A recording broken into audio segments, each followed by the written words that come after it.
bienvenue sur la chaîne Storeman. Alors aujourd'hui on va parler de scie sauteuse.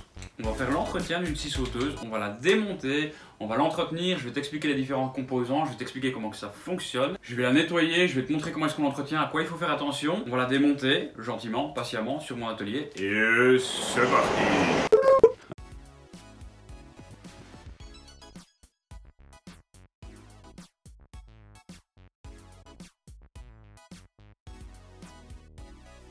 Ici on déverrouille avec la petite roulette.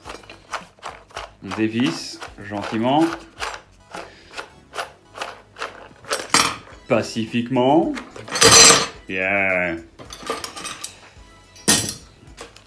On arrive à ceci. Alors là, je conseille vraiment de faire attention. Tu gardes ta scie sauteuse, peu importe si c'est une Black & Decker ou une autre. Tu la gardes dans cette position-là. Oh, pardon. Et on va venir ouvrir le capot en deux pour regarder l'intérieur. Voilà. Ça se passe toujours comme ça quand tu ouvres un outil électroportatif. Tu peux voir mes autres vidéos qui se trouveront ici au-dessus à droite. Et en gros, tu as accès à l'intérieur. Tu as un moteur, l'interrupteur, les différents engrenages. Et le capot s'ouvre en deux. Tu as une partie ici et une partie là. Le plus simple, c'est d'abord que tu vérifies tout. Ça, c'est les deux petits engrenages de tout à l'heure. Ici, c'est le moteur. Tu vois que c'est quand même relativement propre. Tu regardes que les engrenages fonctionnent bien. N'hésite pas à tout tester. Les câbles, tu vois, ils se mettent ici, toujours entre deux petites piques du support. Qu'est-ce qu'on va faire concrètement? L'entretien de la scie sauteuse, concrètement, c'est un gros nettoyage. Donc tu prends une soufflette, tu souffles toute la poussière que tu vois, tu vas racler la graisse et tu vas regraisser un petit peu tout ça. En gros, c'est le principe, c'est comme ça qu'il faut fonctionner. Et puis je te montre ça en accéléré en faisant des petits zooms.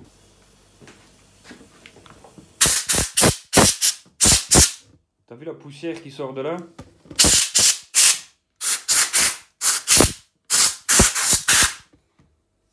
Tu peux également faire tourner le moteur, à la main évidemment.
Bon, ce qu'on peut faire à partir d'ici, c'est qu'on enlève les deux charbons. Bah, tu vois ici que le charbon, il reste à peu près 2 mm de charbon.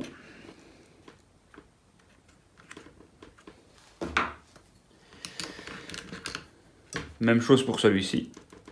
Donc il va bientôt falloir penser à commander de nouveaux charbons, puisque lorsque ceux-ci seront vêtus, ce qui va arriver, c'est que le charbon rentre ici et que ce soit plastique sur l'induit et qu'on griffe l'induit. Et à ce moment-là, eh bien, si on griffe l'induit, donc la partie du moteur qui tourne, cette partie-ci, eh bien, on va abîmer l'induit, on va mettre en court-circuit le moteur, il va surchauffer, puis ce sera fini. Très important, les charbons, c'est un des premiers trucs à vérifier lorsque tu as nettoyé ta scie sauteuse.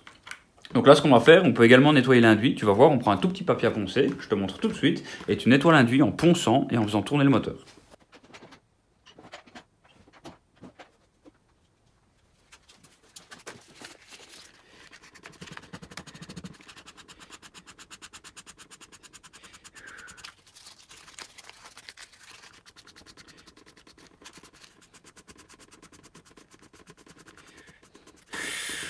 Donc en fait, je viens faire tourner le moteur. Je prends le papier à poncer, je le mets sur l'induit, je viens le faire tourner. Tu vois qu'il est maintenant beaucoup plus lisse. Il est plus lisse, il est plus brillant. Et ça va permettre de nettoyer toute la poussière de charbon qui a été accumulée sur l'induit.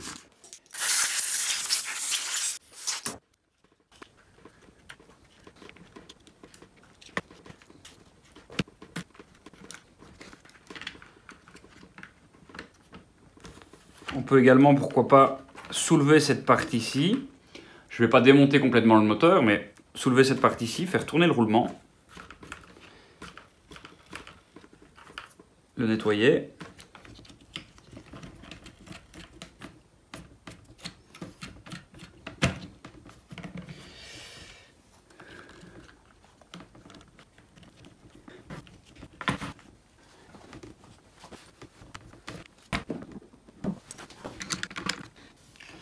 Maintenant que j'ai bien remis les charbons, j'ai refixé l'induit et l'inducteur, je vais mettre un petit peu de graisse sur tout ce qui tourne et qui est partie mécanique, la partie mécanique qui tourne, afin de graisser le système et d'éviter une mauvaise friction.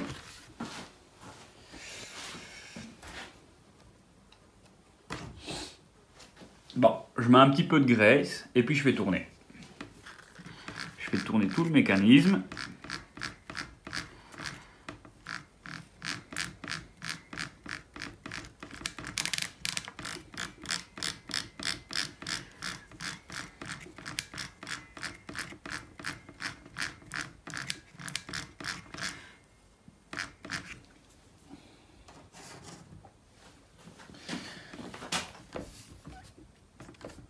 Et je graisse un petit peu tout.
Et donc là, j'ai vraiment fait graisser tout le... Et donc là, j'ai vraiment graissé tout le mécanisme.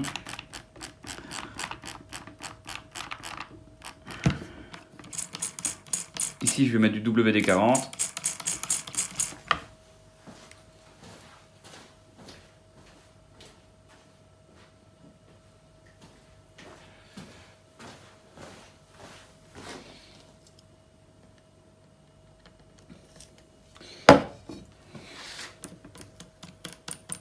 Tu vois, ça fait déjà plus de bruit. Et en fait, tout ce qui est en mouvement, tout ce qui est axe, tous les axes avec tous les... L'ensemble des axes avec l'ensemble des...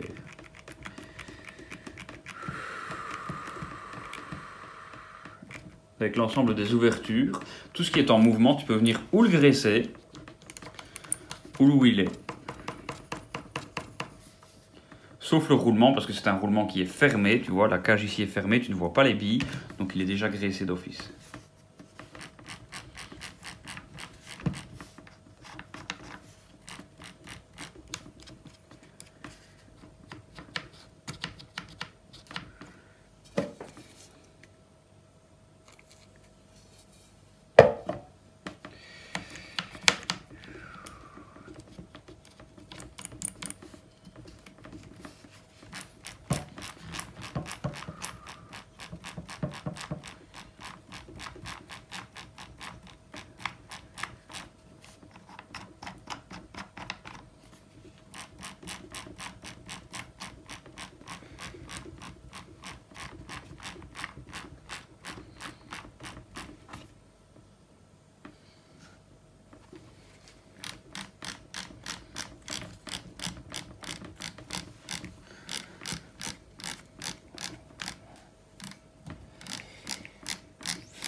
Et puis ben, là on n'a plus qu'à refermer le capot.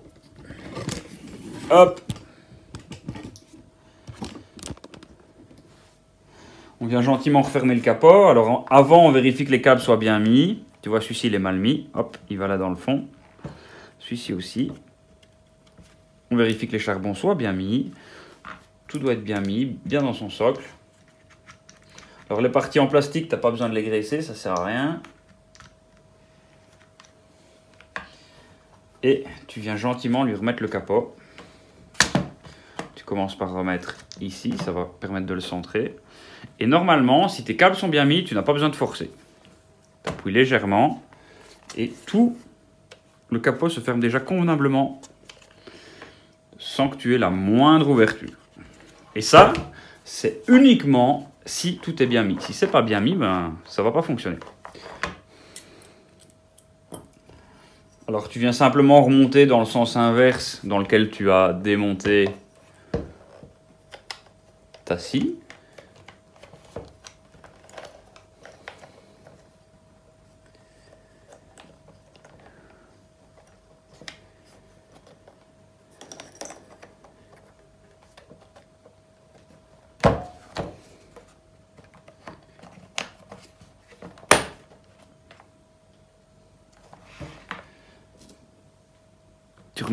Tu remets cette pièce-ci avant, sinon après c'est foutu.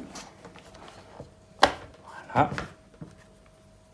Et tu remets toutes les petites vis. Alors tu vois que dans mon cas, j'ai de la chance, toutes les vis ici sont les mêmes.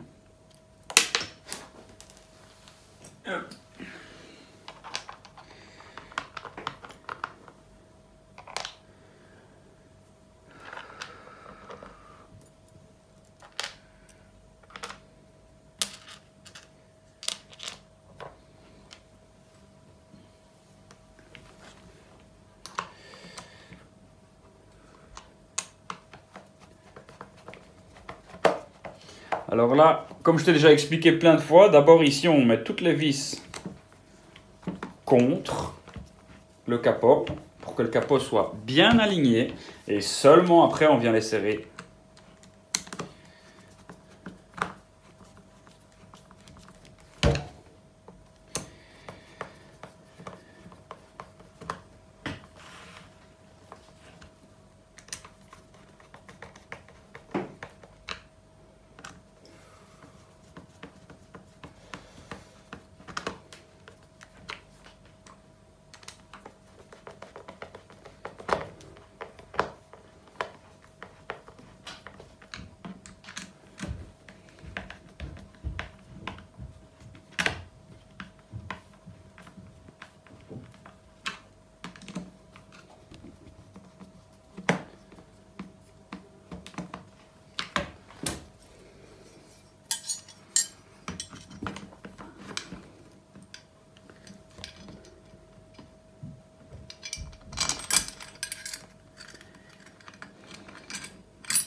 Bon, ben voilà, maintenant j'ai tout serré, le capot est bien mis, j'ai remis la lame. On vérifie quand même que tout fonctionne. Et puis, il n'y a plus qu'à brancher et à venir l'essayer gentiment, voir si on n'a pas oublié quelque chose. Mais généralement, je pratique de la sorte que je mets une vieille loque, je pose tout sur la vieille loque lorsque je démonte, et si j'ai plus de pièces, c'est que c'est bon. Ça, c'est ma méthodologie de travail.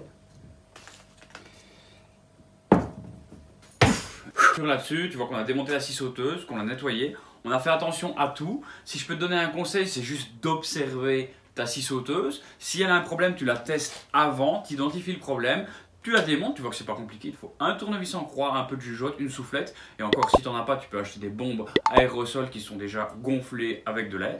Et tout matériel qui est bien entretenu serait un matériel qui va durer. Donc je t'invite vraiment à démonter, à prendre soin, à repérer, à faire des photos. Surtout, ça c'est super important, à bien repérer les composants, où est-ce qu'ils se situent et dans quel ordre est-ce que tu les démontes. Tu prends un drap, tu démontes les vis et tu les places dans l'ordre dans lequel tu as démonté. Tout simplement. Et après, tu n'as plus qu'à remonter. C'est super simple. Prends ton temps. Si tu as des questions, tu les poses en commentaire. Je me ferai un plaisir d'y répondre. À la prochaine dans une autre vidéo. Salut. Bye. Salut. Un pouce bleu parce que ces vidéos, elles sont vraiment géniales. Oui, elles sont géniales.